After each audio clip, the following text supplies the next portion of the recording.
Tentang Tun Daim ni saya pun banyak kaji. Sebab orang kampung kita lah, orang Alok Start kan.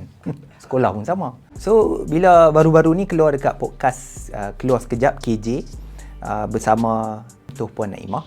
So, Tun Daim ni dia cerita dia ada 3 pilihan buah hati lah kan. So, dia suka buat duit dekat mana? 3 tempat ni. Satu adalah banking, finance. So, bolehkah kita buat banking? So, almost impossible lah. Dulu mungkin boleh nak dapat lesen semua.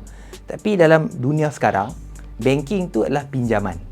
So basically buat duit melalui financing, pinjaman. So kita dapat return. Kalau kita tengok dunia sekarang ni, untuk orang-orang biasa macam kita, mungkin tak relevan lah. Nak bagi pinjaman, duit kita pun tak banyak. Lepas tu kita ada yang kedua, hartanah. So benda ni menarik. Saya nampak semua boleh buat. Cuma Tun Daim ni dia jadi developer dulu. So dia buat maluri, taman maluri, semua dia buat lah. So macam mana kita nak masuk dalam industri hartanah tanpa kita nak keluar duit deposit banyak, beli property, submit loan bank. So benda ni saya dah buat. Okay, student-student semua dah buat.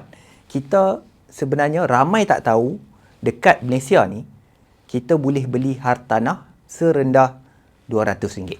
So macam mana tu? So banyak hartanah yang top-top KLCC dah diapungkan dalam pasaran saham. Kita boleh beli KLCC tu secebis. So berapa? KLCC ni dalam RM900. So dapat apa KLCC RM900? Mungkin dapat tingkap. So okey lah, kita dah beli KLCC RM900, dapat sikit property dia. So kita untung dekat mana? So ada 2 tempat lah. Satu adalah dari kenaikan harga KLCC. Sebab harga tanah dekat KL ni makin lama makin naik. So kita dapat keuntungan kenaikan. Yang kedua adalah KLCC tolong urus penyewa. So sewa office apa? Petronas. So Petronas sewa KLCC, dia bayar sewa, kita dapat kutipan sewa itu dalam bentuk dividen. So benda ni lah kita panggil REITs yang semua orang Malaysia boleh beli. Paling mahal pun RM800, paling murah ada dalam RM100 ke RM200 sahaja. Tun Daim dulu dia buat hartanah, dia jadi developer. Duit kena banyak. So kita nak ikut dia, mungkin tak ada capacity. Sekarang kita dah ada REITs, kita bolehlah beli REITs ini dengan harga mampu milik. So yang ketiga, Tun Daim kata paling dia suka adalah pasaran saham. Sebab apa dia tengok? Dia tengok pasaran saham ni bukannya gerak 8 jam, sebenarnya 24 jam. Dan Tun Daim kata dia buat duit dalam pasaran saham ni hampir 24 jam. Memang ada peluang. Dia kata masalah utama dia tengok orang Melayu, dia sebut ada satu video sebelum arwah Tun Daim meninggal. Masalah orang Melayu, orang Malaysia kita ni, kita dah pergi kerja, balik kerja kita dah tak buat benda lain. Kita dah lena.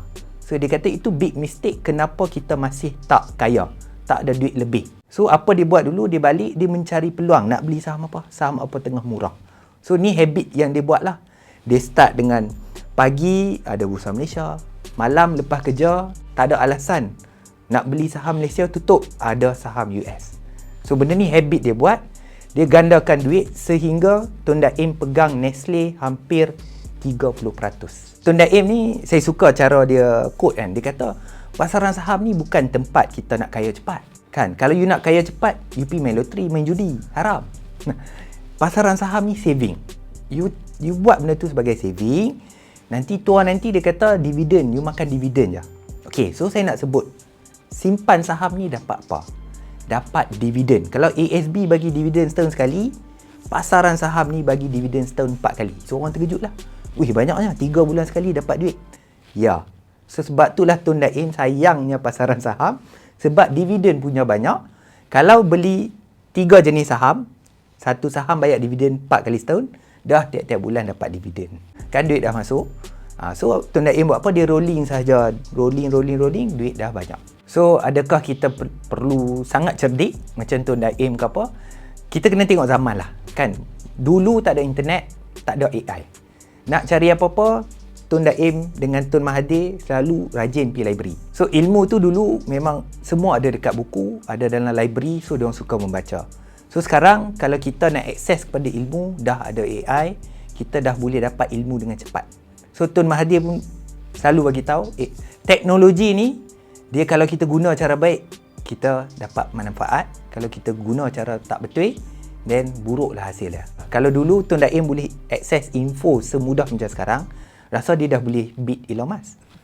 Jadi triliuner pertama dalam dunia. Kalau kita tengok, Elon Musk sekarang orang terkaya dalam dunia, dia nak hit hampir 1 trilion US dollar. So memang duit paling banyak lah. So apa benda yang mereka nampak adalah future. Maksudnya ke depan lagi 5 tahun, 10 tahun, apa benda yang orang nak. So benda tu kalau zaman Tun Daim ada, itulah dia dah jadi triliuner.